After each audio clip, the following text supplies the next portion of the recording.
Dear Mr. President, dear Mr. Secretary General, dear Madam Deputy Secretary General, distinguished members of the Parliamentary Assembly, dear ambassadors, excellencies, it is a great honor for me to be here among you and to address you on behalf of the Moldovan people. We are a small country with limited natural resources. However, our people are fully determined to build a modern, democratic and prosperous country.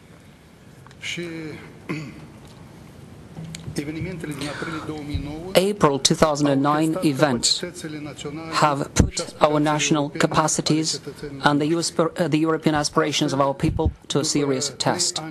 Today, after 3 years of democratic governance, I strongly believe that the European path that the Moldovan people has chosen is irreversible.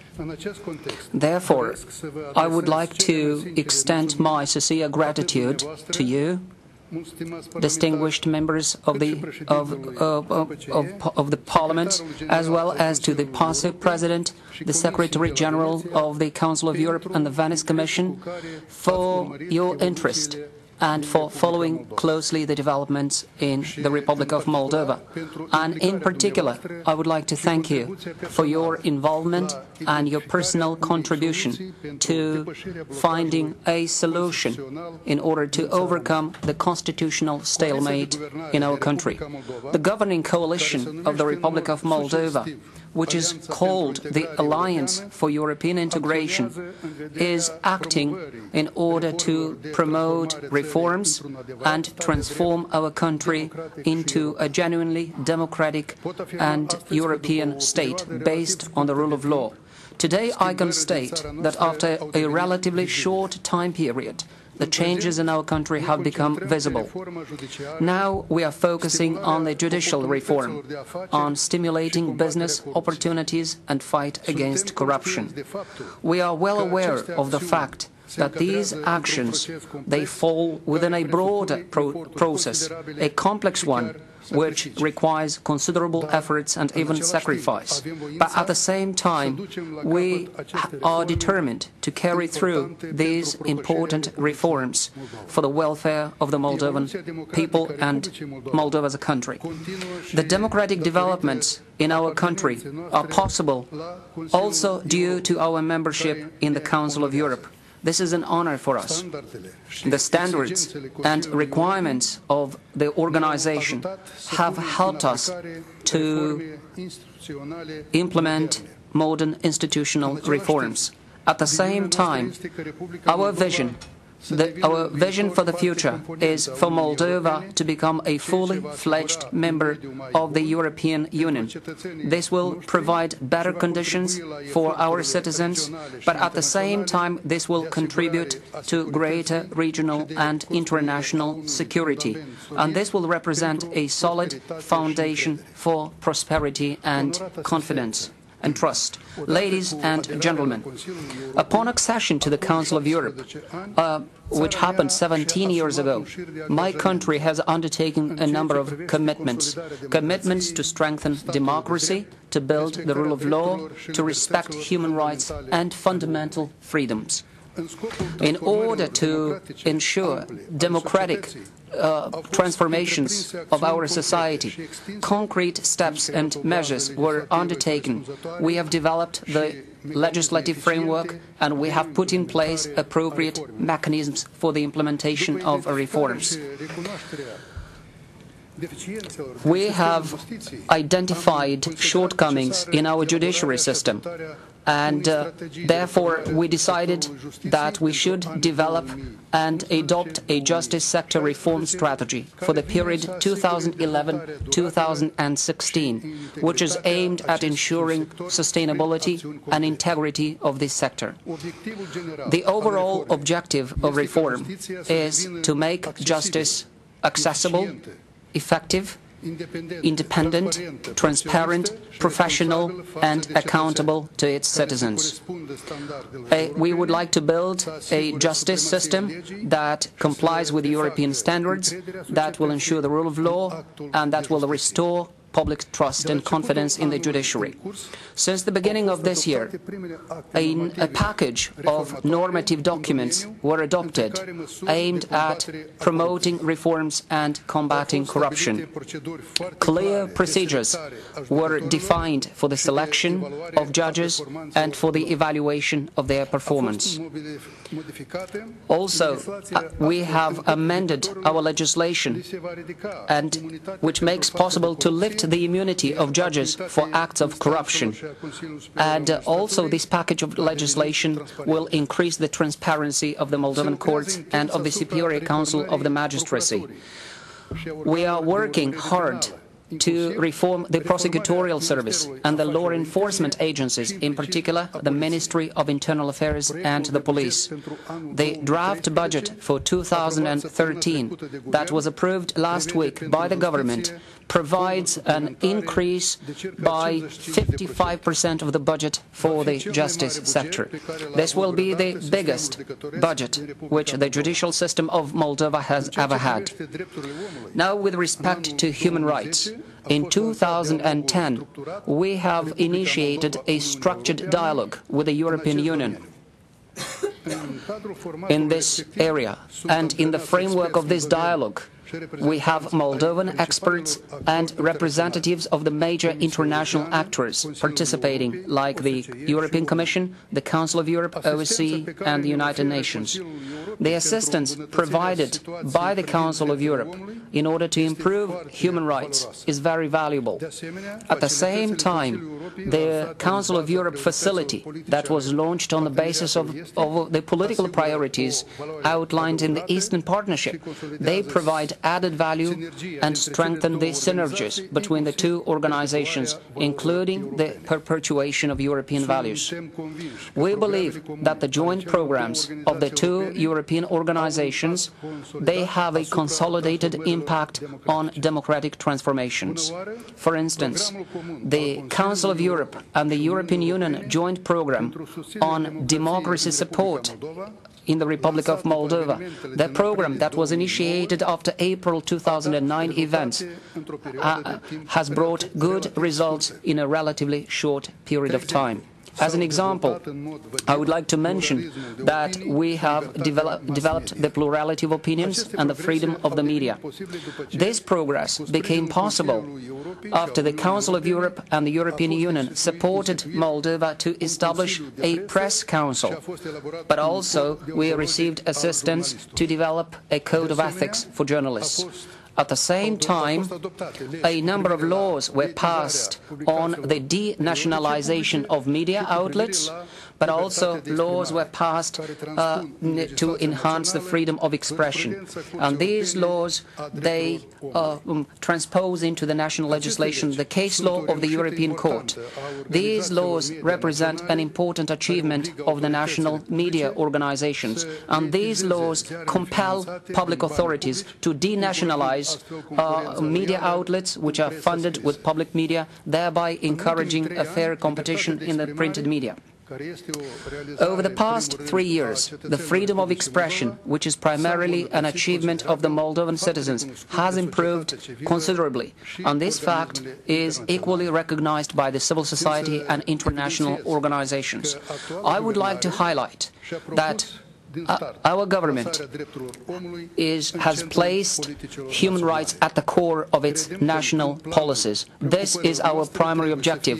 We believe that the citizen and the welfare of our citizens should be at the forefront of our actions. Now, from a global perspective, I would like to say that we followed closely the events in North Africa and the Middle East, and more recently we saw some hate speech intolerance, instigation to violence. These events, these things show once again the importance of keeping human rights on our agenda. The Council of Europe is the organization which has the tools and the capacities, and these tools and capacities should be used for this purpose, for maintaining human rights. We will closely follow the first World Forum for Democracy, which is due to start 2 days from now at the initiative of the Council of Europe. We believe that this forum shall emphasize the importance of dialogue, negotiations and compromise, because these values should be used at both the European level and worldwide in order to avoid any misunderstandings and abuses of human rights and fundamental freedoms. For the Council of Europe member states, including for the Republic of Moldova, there is one institution, the institution of justice. This institution is the European Court for Human Rights.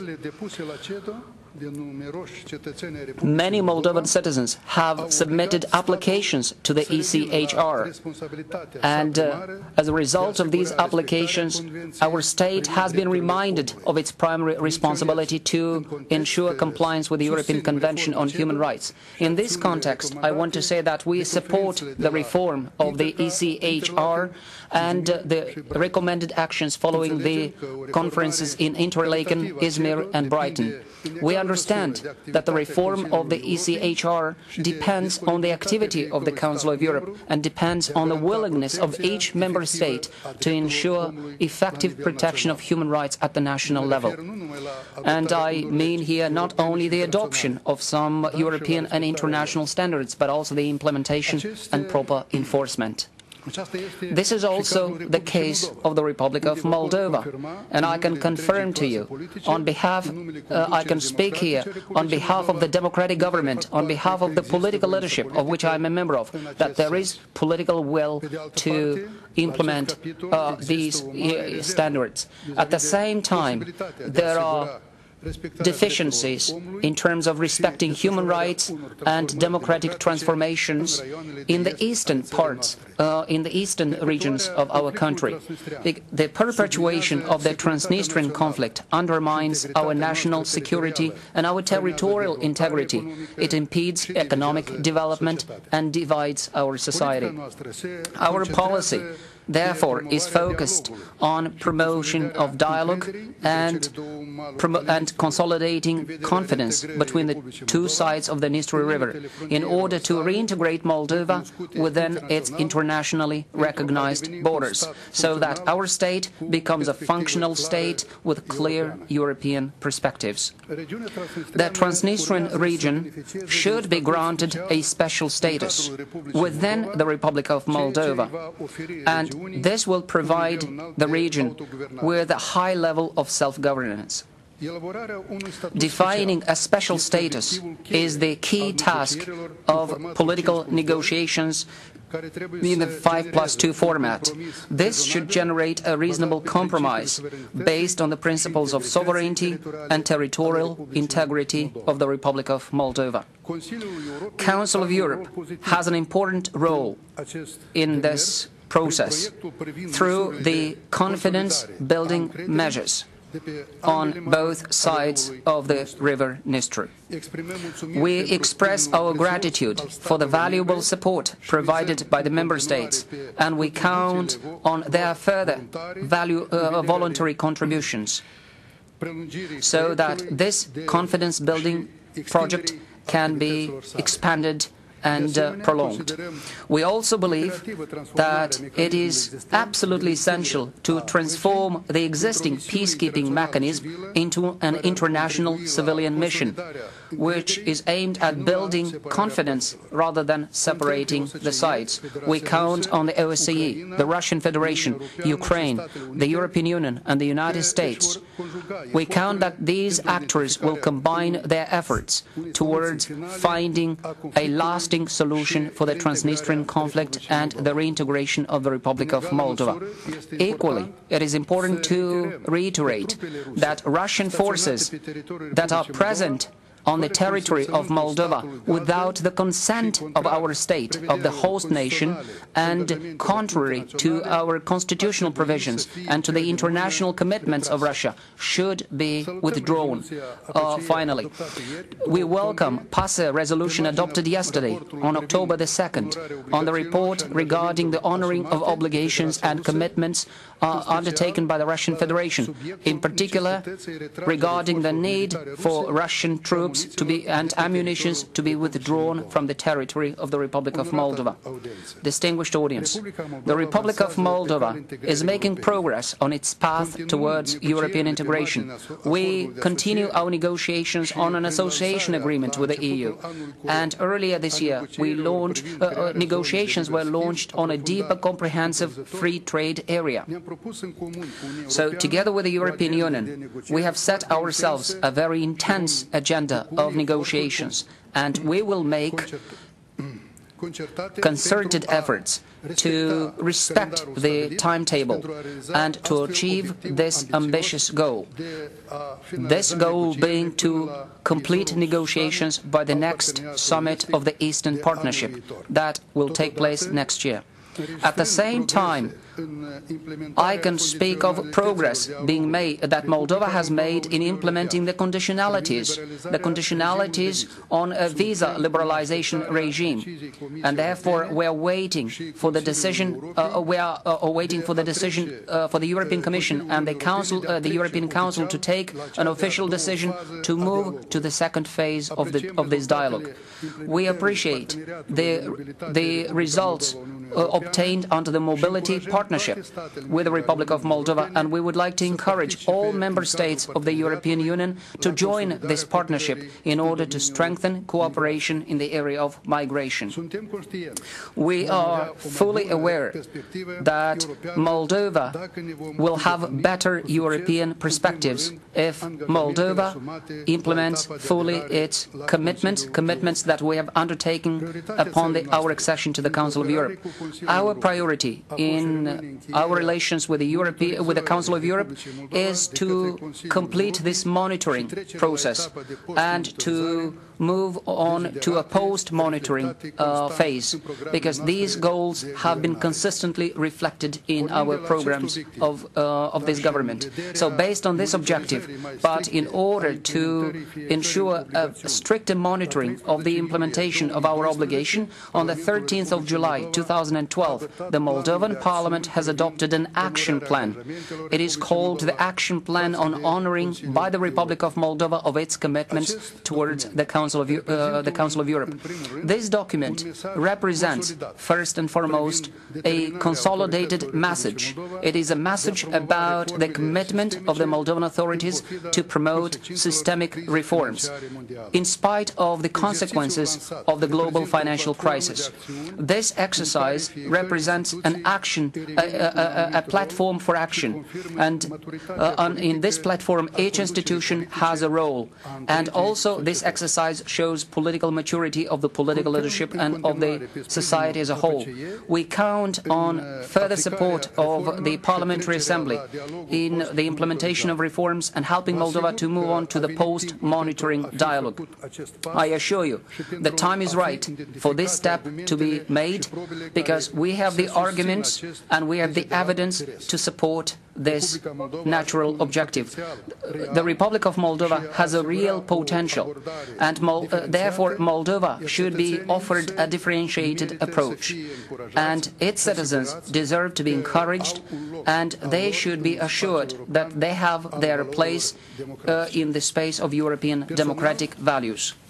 Personally, I look forward to the forthcoming visit to Chisinau of Parliamentary Assembly co-rapporteurs for the Republic of Moldova, and I'm convinced that they will have the possibility to see for themselves on the ground the progress that our country has made in fulfilling its commitments.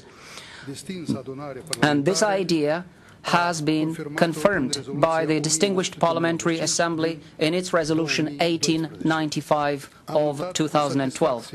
I have noted with satisfaction the findings and the encouragements of the Parliamentary Assembly stated in this important document. Finally, I would like to congratulate the Parliamentary Assembly of the Council of Europe and all its MPs for their continuous and noble work.